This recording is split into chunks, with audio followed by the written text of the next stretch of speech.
pretty looking people, but I can tell you people, they were the devil's children.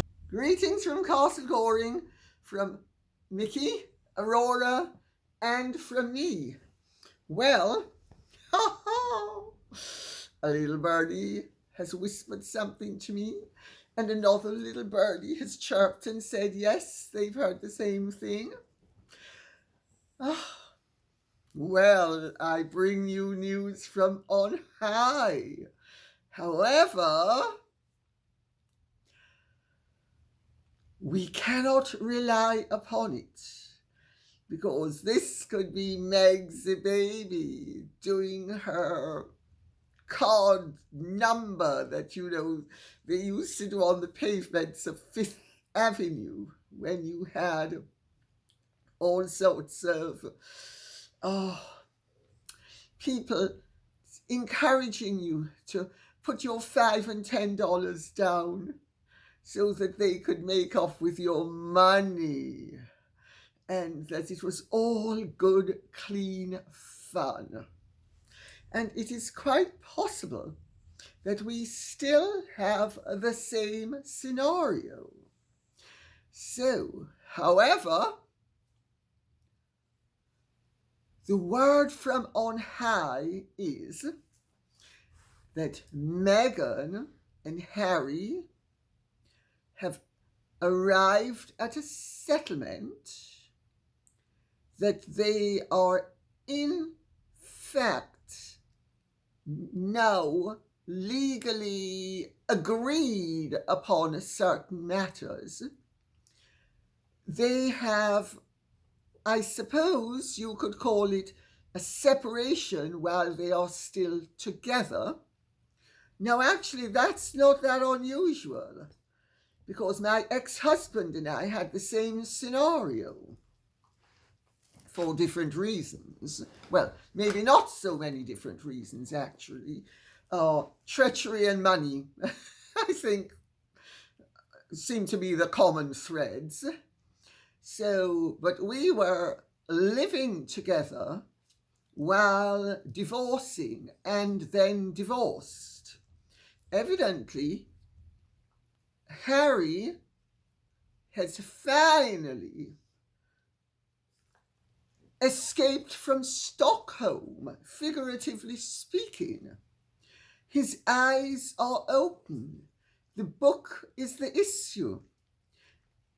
Harry didn't want to proceed with the book, but Meghan told him if, and this is quite possibly, and I need to say this for legal reasons, either not so at all, or it could well be a plant planted by the very adept Meghan and with the connivance of Harry to let him off the hook,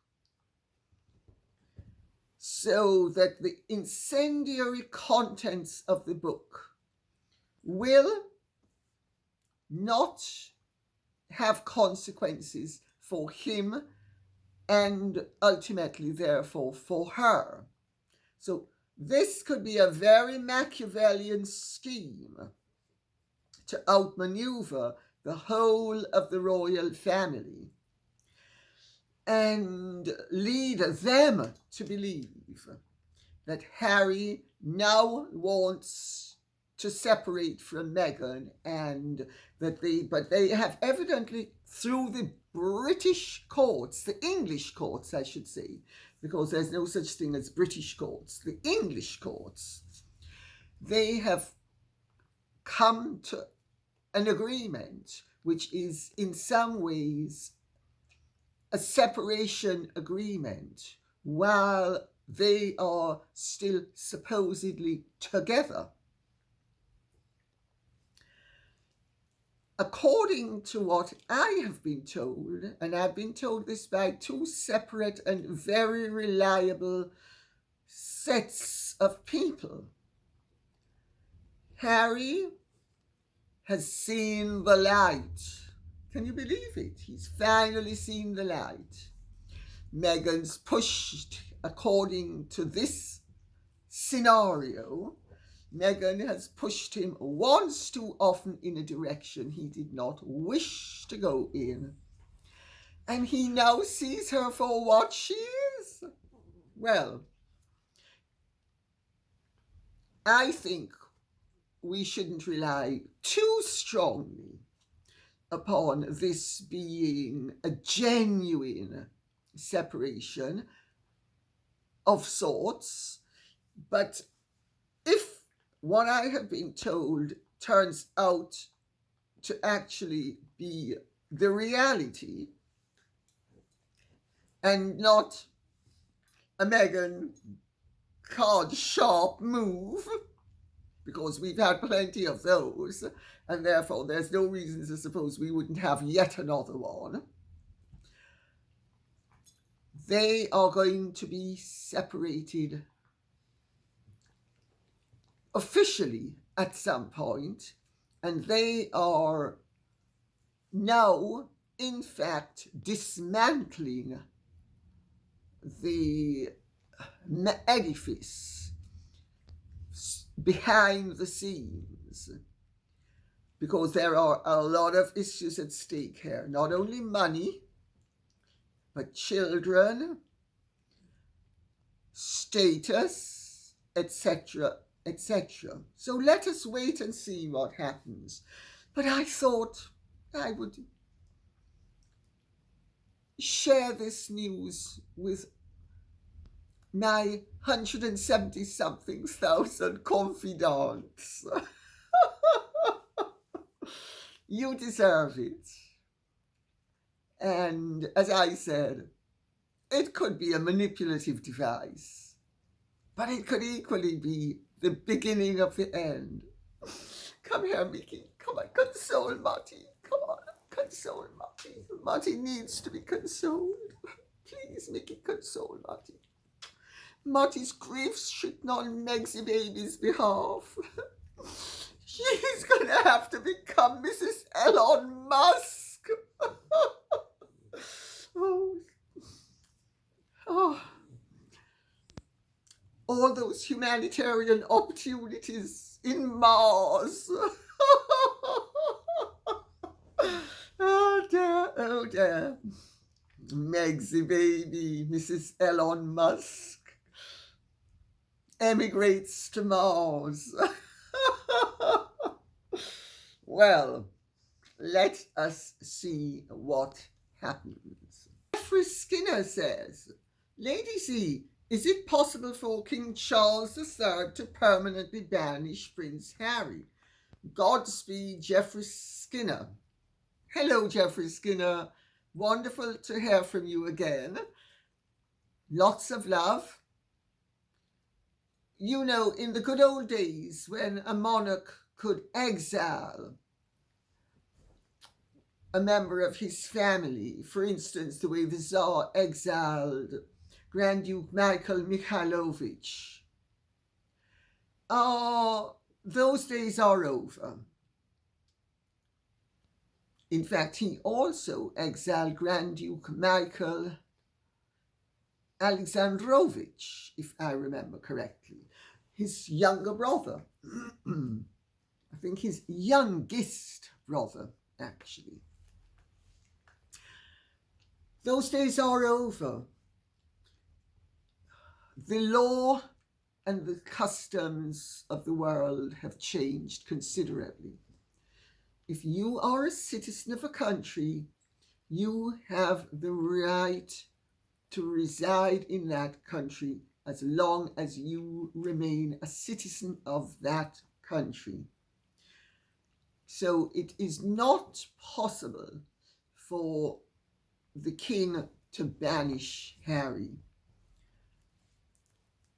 Where would he banish him to? How can he banish him from a country to which he has a legal right of residence? Do you see the difficulty? Of course, if it turns out that what I just said about Meghan and Harry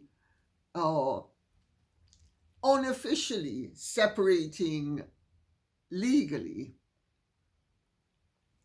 and that he wants to leave her because he has now seen her for what she is. Well, isn't it nice, Harry, to have joined the majority? Well, if it turns out that this news is correct,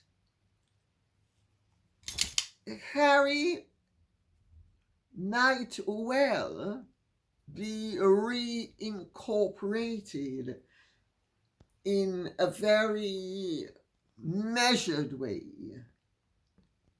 into the family fold. I didn't say as a working royal, notice that. I think his best option would be to make off to Botswana. And maybe there he'll find himself a genuinely nice black girl instead of a faux cafe au lait concoction such as he found before. But the king can't deprive him of his rights of residence. Beverly Swansiger says, so is it true that Harry is going to the UK to hawk his book? Is it true that the king is going to let Harry stay at Frogmore Cottage while hawking his book, which will trash the royals? King Charles needs to shut them both down instead of coddling them. You're not the only person who believes that, my dear. Even people in the family believe that. But it's not that easily done. And if Megsy has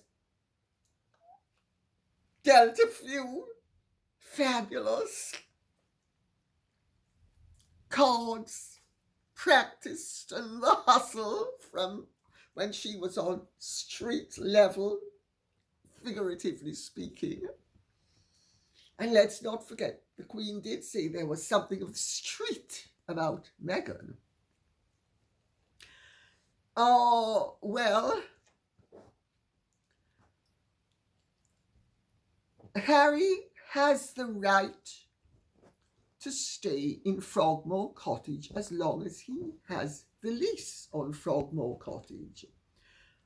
When a leaseholder gives or sells a lease to someone, the leaseholder, the owner of the lease, surrenders various rights to the person to whom they give or sell the lease. The law trumps desire.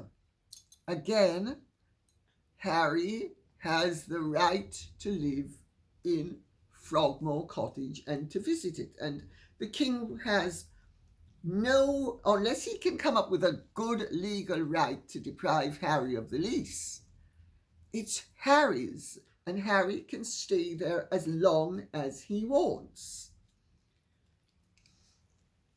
However,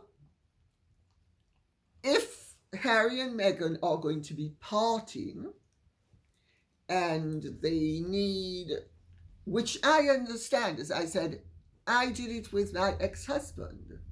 It was in my interest to go back and to be sharing a roof with him while we were getting divorced.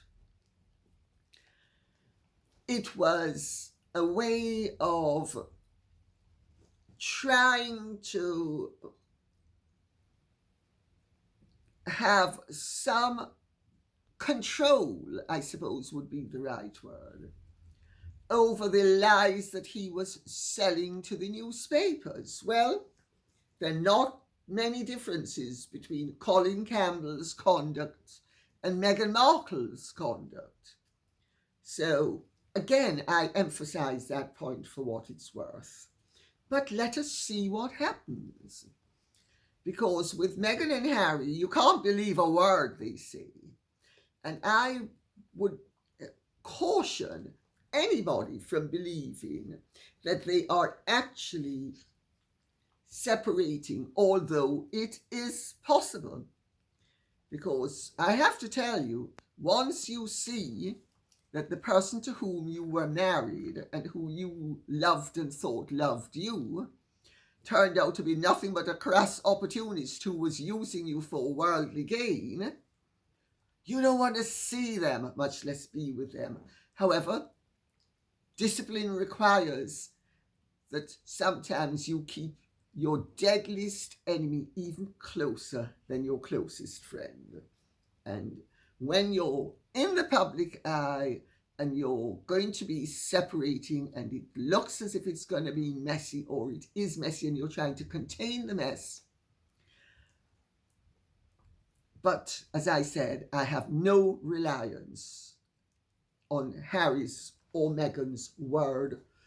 And even if they have signed legal papers, it could all be yet another card dealt on the sidewalk of life.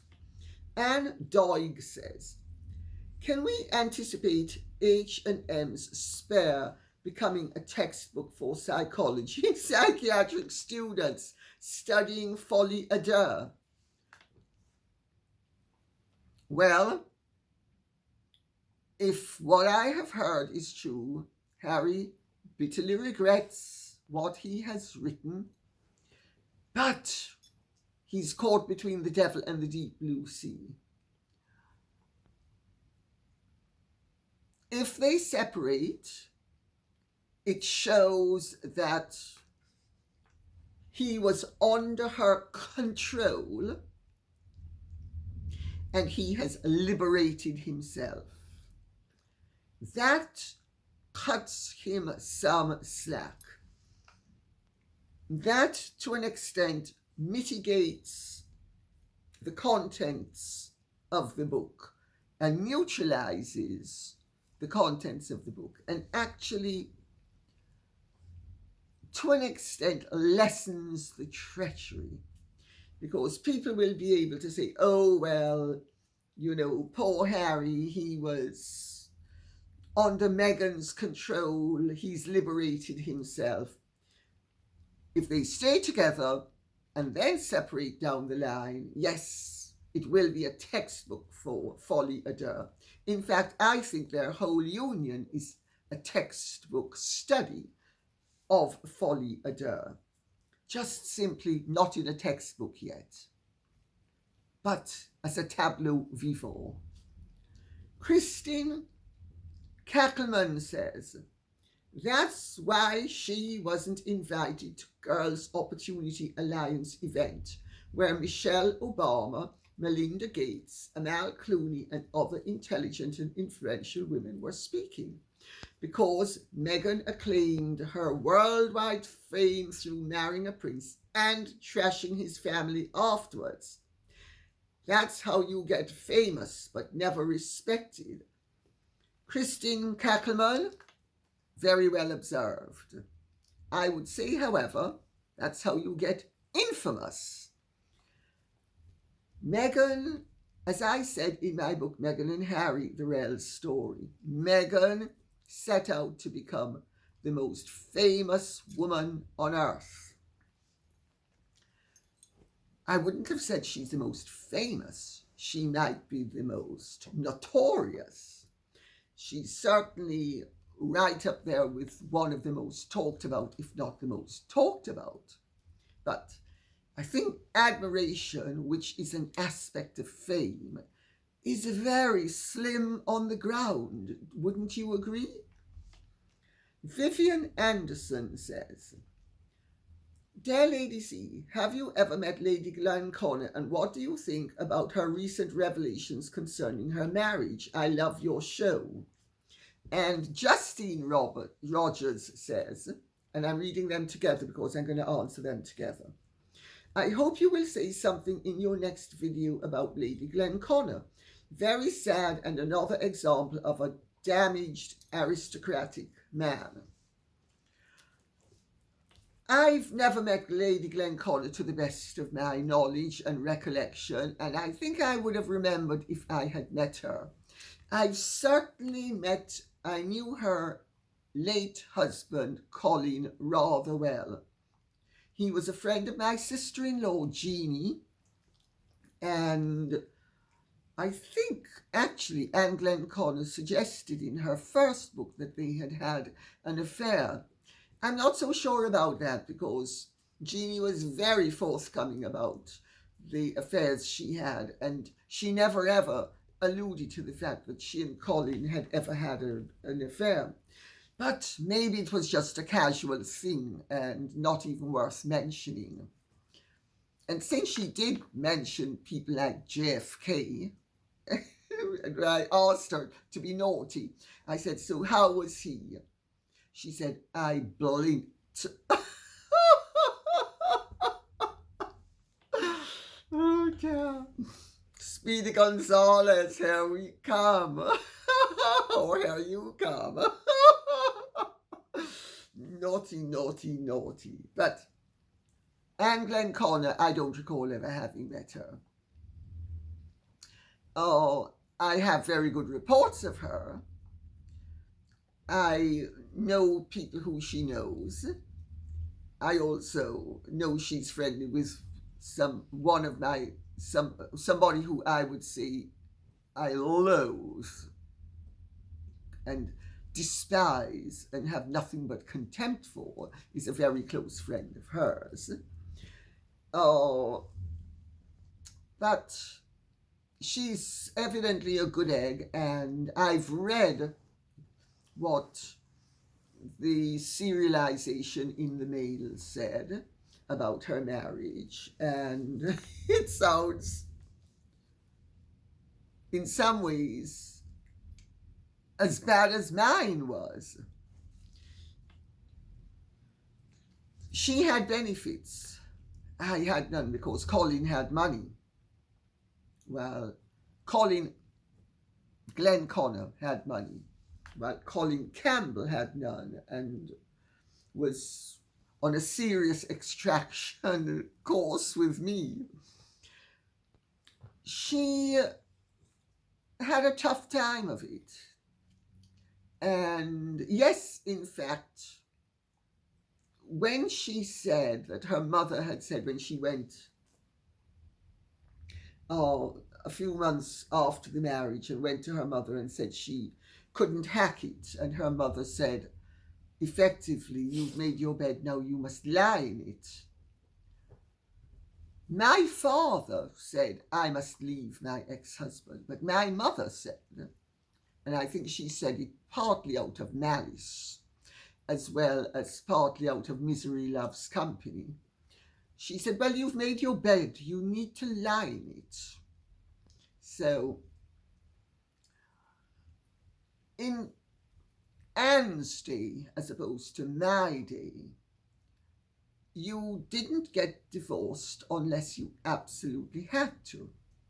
Now, some people could say that she should have got divorced, but I thought the way she handled things and the way and Princess Margaret, who also was married to an abusive man, the way these women went about eking out an existence within an abusive marriage was actually, it was character building.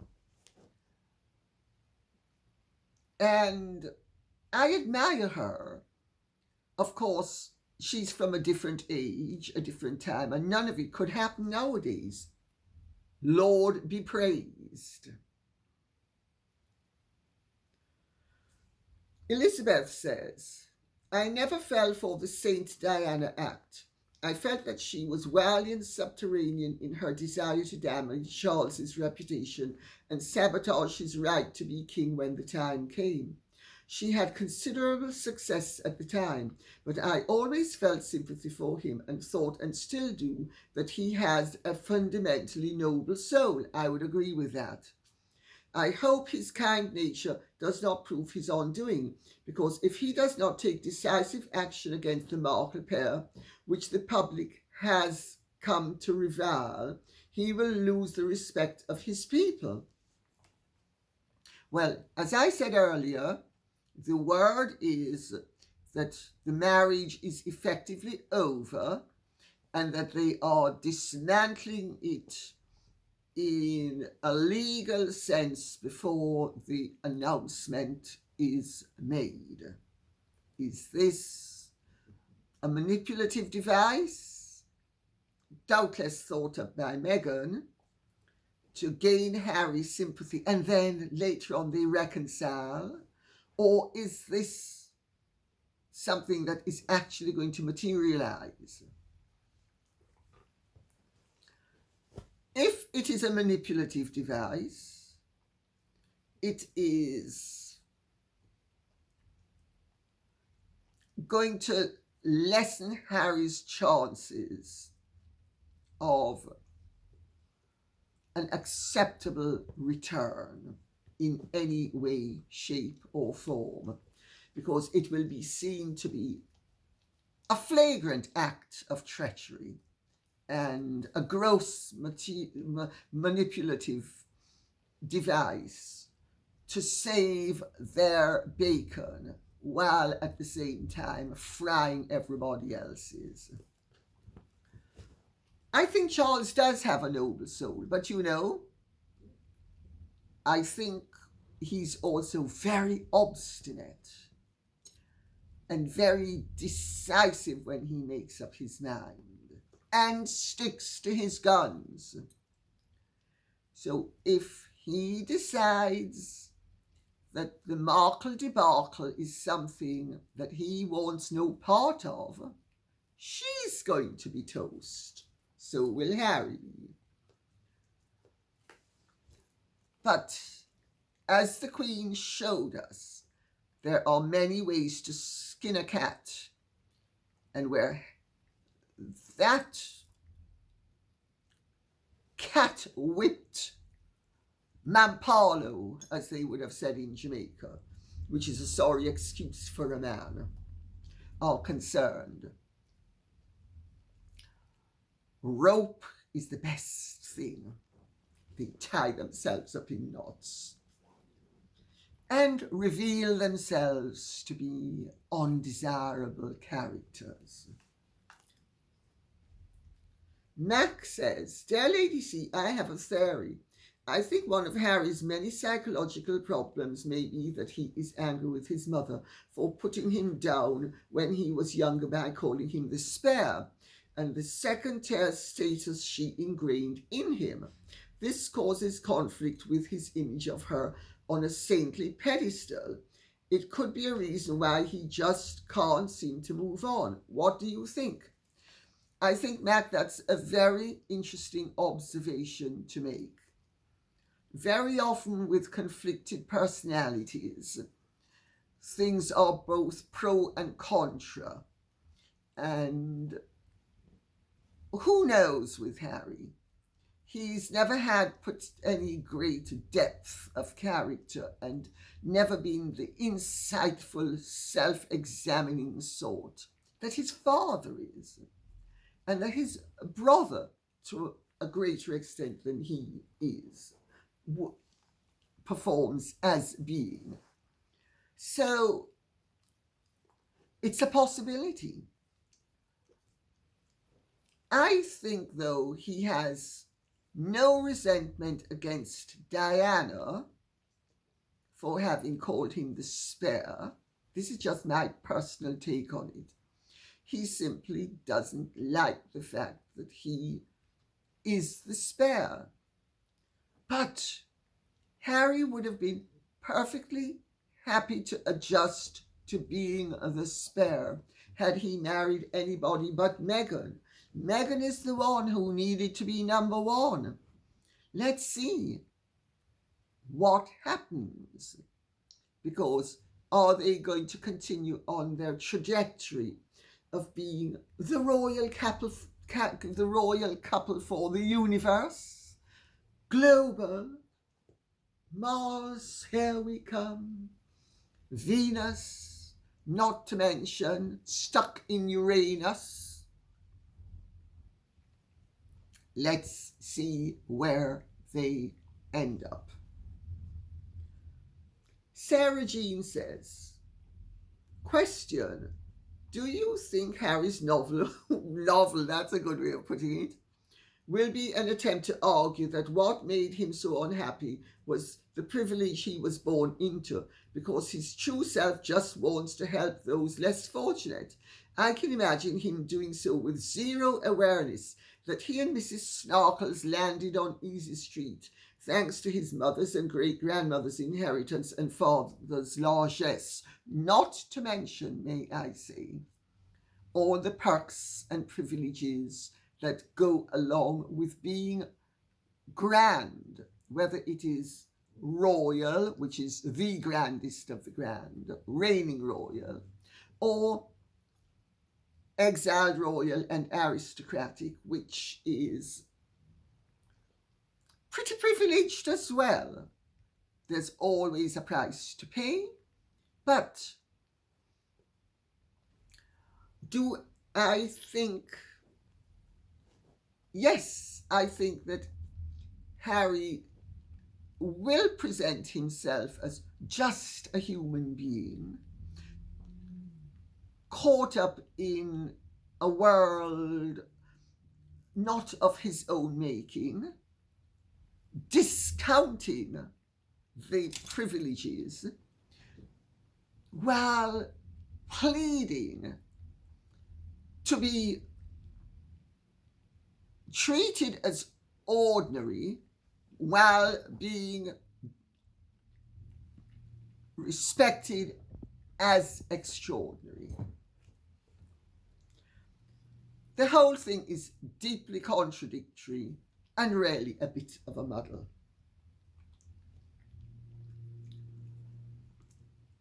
I don't think Harry has very much appreciation and gratitude for the many benefits with which he was endowed as a result of an accident of birth. Carol Biggs says, Dear Lady C, love your channel. Classy and fun all rolled into one. Thank you very much. Do you think that William will come out and shut down his brother and his horrible wife? If there is anything that comes out of this book that sullies the family and the crown, Diana was also his mother. Harry is treacherous. Well, the stories of their supposed estrangement and legal accommodations that are being whispered in elevated circles could just be, as I've said before, the latest card trick to let Harry off the hook for what will more than likely be viewed by most people as a treacherous and unseemly and ungrateful attack upon a family and possibly a nation that gave him all that he has going for him and should be of which he should be appreciative. Julia Ingram says, the angry adult Harry could be just as angry had he been prevented from walking with the family at Diana's funeral. That's a very good observation. Harry moans and groans that he was a week shy of 13. So he wasn't 12. He was nearly 13 when he walked behind his mother's coffin. Do you remember JFK's funeral? Those of you who are old enough, as I am, to remember it will remember Caroline Kennedy and little John Kennedy. He gave a salute in his sweet little coat. Were they traumatized by that? No. Was Prince Philip moaning and groaning about the fact that as a teenager, he had to walk behind the coffin of his favourite sister, the hereditary Grand Duchess of Hesse, Cecile, who died in a plane crash? Did Prince Philip moan and groan and say, "Oh, I was too young"? No. He regarded it as an honour. When you walk behind the coffin of a loved one, you are honouring them. You are expressing love for them. Of course, everything with Harry needs to be a pity fest. And you're absolutely right, Julia Ingram. Had he not been allowed to walk behind that coffin, he doubtless would have been moaning and groaning about the fact that, oh, the family was so cruel to me, they didn't allow me to show my regard for mummy. Very good point. H1X2N4 says, if Charles was king then married, his first child would be his heir and his second child would be the spare. However, the monarch was the queen, her son was her heir, and William became the spare. Actually, that's an interesting observation that you make, but may I say it's not actually quite accurate. And several people made this observation. And so I will actually just briefly comment upon it and move on. Consuelo Vanderbilt is the one who came up with the expression the heir and the spare when she produced Bert, who I knew vaguely. His daughter Sarah was one of my closest friends. She lived in Jamaica for much of the year. Bert had a house in Jamaica as well, and his younger brother, who was most likely the son of Winthrop Rutherford, my great friend Mary Michelle Rutherford's grandfather. Small world, eh? But she used to say she had produced the heir and the spare. And the spare is the second son, or the second, if it's only a son and a daughter, and the daughter can succeed to the throne, it would be the daughter. So Princess Anne was the spare as long as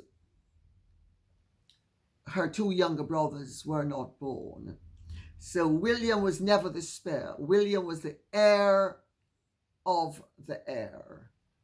Harry was the spare, and Harry ceased being the spare the moment George was born. So Harry was technically, actually, never the spare to the heir, because, or was he? I think I'm getting myself into knots here. Was he? Yes, he was the spare to the heir of the heir, because Charles was not the monarch. Charles was the heir to the throne, and then William was the heir to the heir. So Harry was always at several removed from the throne, and therefore never a proper spare, except in his narrow nuclear sense.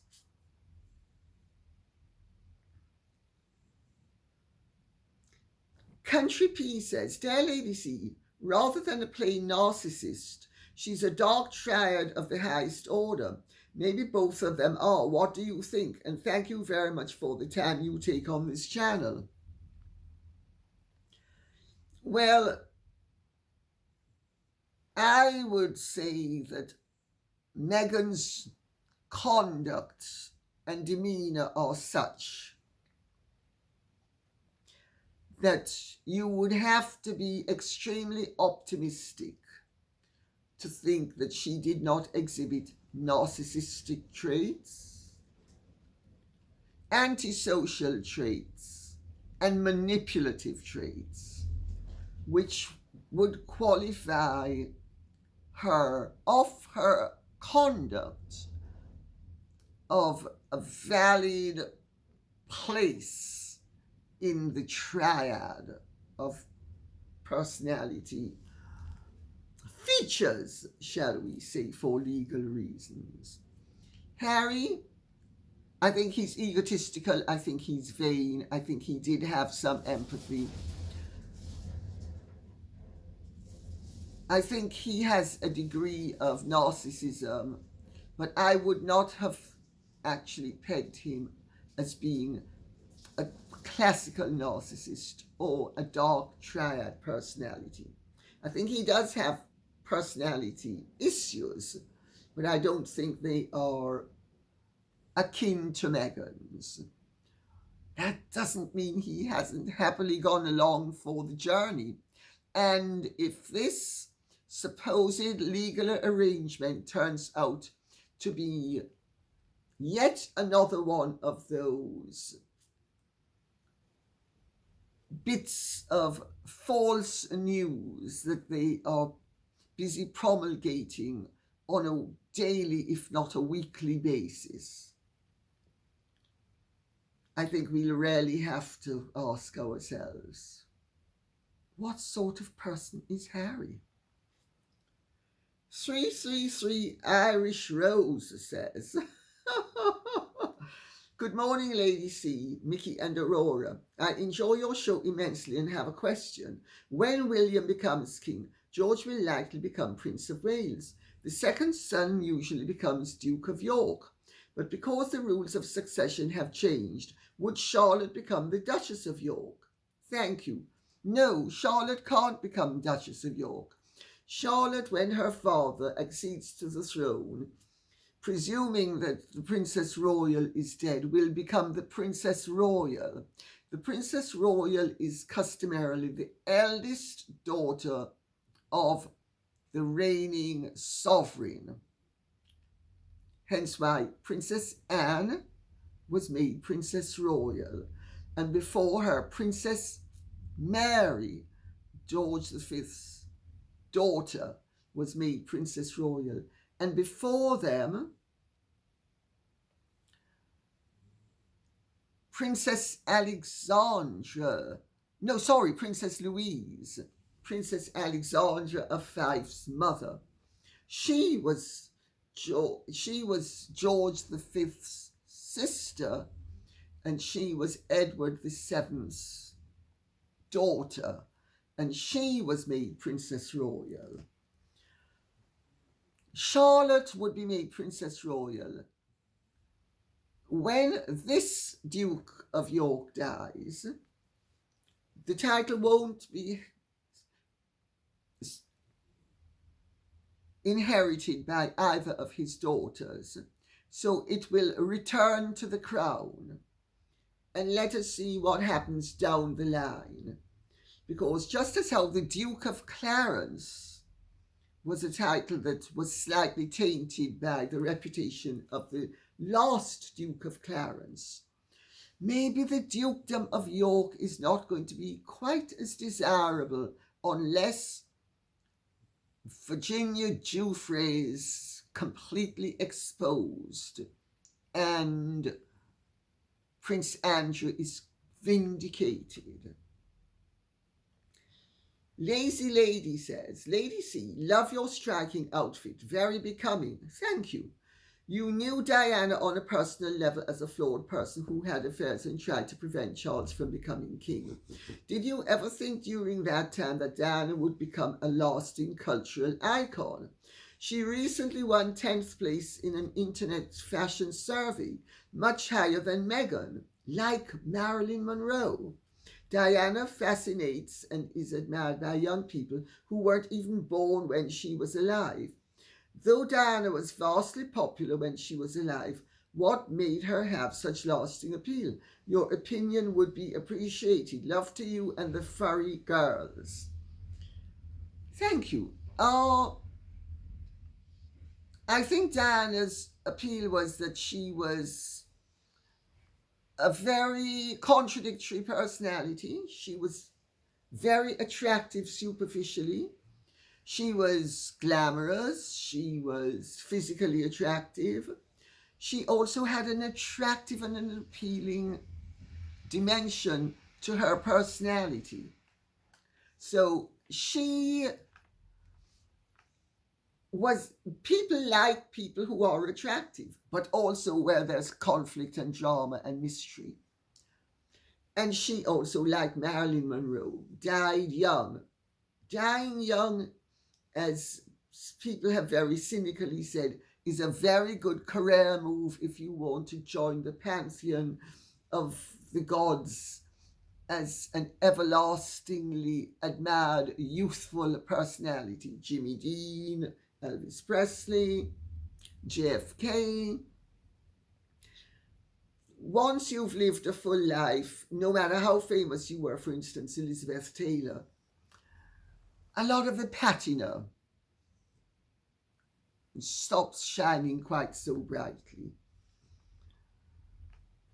But I suspect that Meghan and Harry, by playing upon Diana, have actually kept her alive in a way that, had they not been playing upon her and using her to the extent that they have been using her, she might have become rather more forgotten. But who knows?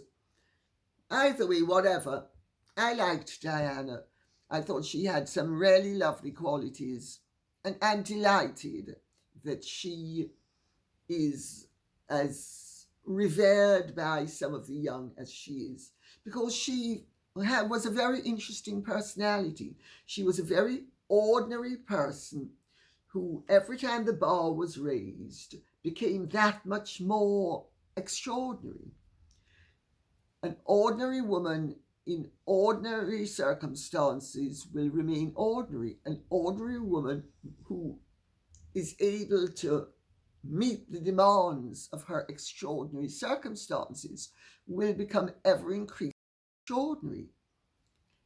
And Diana did. And the last question is from Sergio Buetov. Is it possible to be the reincarnation of someone who passed after you were born? That's a very cynical question to ask when we all know that Meghan is not actually a reincarnation of Diana. She is Diana herself in a different form. So she's not a reincarnation because she was born when Diana was alive. But Diana's soul and spirit, according to Meghan, have occupied her. Well, that's the message she'd like us to believe. I mean, who's dumb enough to believe that load of codswallop? But she's certainly been playing that violin for all it was worth. Let us see if she continues to do so. Because if what the little birdies have been whispering about the marriage effectively now being at an end, of course, as I said, we need to be very skeptical about accepting any of this as fact. But if it turns out to be fact, let's see if she finds a new role model to emulate. Or maybe she'll just no longer need to emulate Diana, and she'll just go on to be the glorious Meghan, wronged by Harry, wronged by the British people, wronged by the royal family. Oh, poor Megsie baby, wronged by everybody, such a victim. It will be very interesting to see what the outcome is going to be, because if they part properly,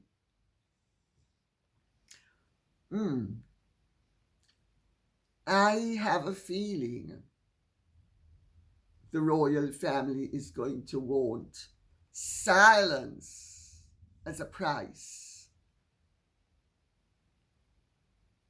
for Meghan to actually leave with a patina of respectability. I know things about Meghan that would make your hair stand on end. And if I do, you can be sure so do they. But I don't know. Maybe Meghan won't mind being silenced as long as her trap is shut with a golden padlock studded in diamonds. We'll see. The whole thing is fascinating. But I take this all, I have to tell you, with grave reservations, because I know how devious and manipulative a certain personality type is, and how opportunistic they are, and how this is just the sort of thing that a dark triad personality would pull to spare her companion, her partner in crime, figuratively speaking, from the consequences of their actions. And what also I find interesting is that all of this follows very closely upon the rumours that Meghan's people were trying to get out at the time of the Queen's death, that she was pregnant. What's happened to the pregnancy? Oh my goodness, don't tell me. It miscarried. It wasn't necessary, so it miscarried. Oh, Aurora, please, pick up that pencil. And when you're through picking up that pencil, please, let's turn on the music. What's the Julia Roberts music that we need to turn on? As Meghan tragically enacts one of Julia Roberts' roles. And remember, she's enacting Julia Roberts' roles in other ways as well. And just so bright-eyed and bushy-tailed and just such an ornery girl, just an ornery little girl. So modest and so demure and just I'm a teenager in my 40s. And on that note, I will say thank you very much. I hope this has been of some interest to you. If it has, please like, share, subscribe, press the notification bell, and remember, questions, comments, please. This can't be done without your input. God bless and goodbye.